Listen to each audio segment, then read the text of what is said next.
Билим жана эмгек жер жүзүндө ушул эки нерседен күчтүү нерсе жок. Ал эми эмгек кылып билим алууга багыт алган адам дүйнө жүзүндөгү 3-чү күчтүү адам болуп саналат. Саламатсыздарбы?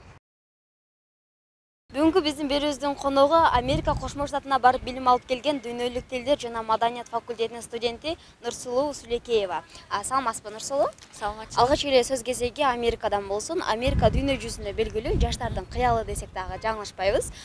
Сиз өзгөчө ошол дегеле кандай өзгөчөлүгүнө баа бере алдыңыз? Американын 2-3 өзгөчөлүгүнө баа бердим. Биринчиси бул ар түрдүүлүк. Ар түрдүү мамлекеттен келген мигранттар бири-биринин улутун урматтап, ушундай ынтымакта жашашат экен. Ошосуна абдан баа бердим. Анан экинчиси тазалыгы.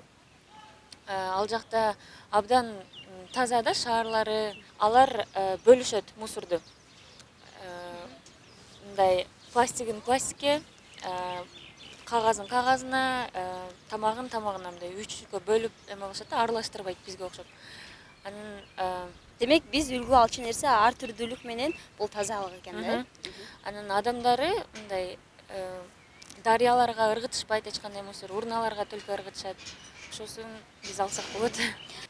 Америкага барып билим алышыңызга эмне себеп болду жана кандай программанын негизинде барып келдиңиз? Америкага мен гранттык негизинде барып келдим. Мектеп окуган эле бул менин кыялым болчу. Билим алып келиш Америкадан или башка мамлекеттерден, чет өлкөдөн да. Анан ОЖГУга биринчи студент болгондо бюджетный основага өткөм дагы. Бул мага дагы бир стимул болду. Дагы изденип баштадым. Анан Global U-Grad деген программаны таап алдым дагы. Ал программа Америка Кошмо Штаттарынан каржылайт. Мындай перелет, тамак ашын, жатаканасын бардыгын төлөп беришет да, өздөрү стипендия берет. Бирок ага мындай активист, мындай волонтерство менен заниматься эткен студенттерди алышат экен. Дагы бир эмеси английский деле билишиң керек да. Анан ошого даярданып баштадым.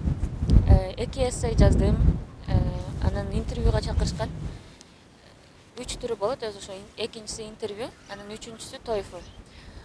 Кыргызстандан 5 студент өткөрүшкөн, 5 студент грант алган да. Америкада студенттер билим алуудан тышкары эмнелер менен алек болушат? Америкада студенттер активный болушат. Мындай кампуста ошондой бөлүп беришет да, клубтарды башкаргыла депчи. Анан ар түрдүү клубтар бар. Мындай ар мамлекеттен келген студенттердин клубу бар, развлекательный клуб бар, спорттор, баскетбол, футбол, волейбол деген. Анан студенттер окуудан сырткары ошолорго жазылышат дагы. Анан активно катышышат.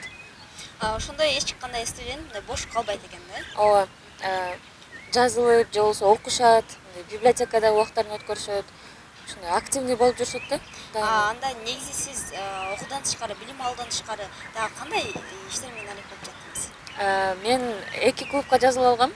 Развлекательный клуб, бул ал жакта студенттер менен, американецтер менен бакындай тамашаочулар чакырат элек. Анан баардык студенттерге коюп берет элек да сцена. Или ырчыларды, таланттуу ырчылар чакырып, ушундай организаторский моменттер менен алектенет элек. Сиз Америкага барып келдиңиз да, мына ошо Америкага барып келген соң сизде кандайдыр бир өзгөрүүлөр орун алдыбы? Ооба, абдан чоң өзгөрүүлөр болду. Өзү ар бир адам эле чет мамлекетке чыкканда өзгөрөт да. Анан мен мышлением өзгөрдү. Анан дүйнөгө болгон көз карашым да. Көп нерсе өзгөрүү болду. Анан мен биздин студенттерге айткым келет эле.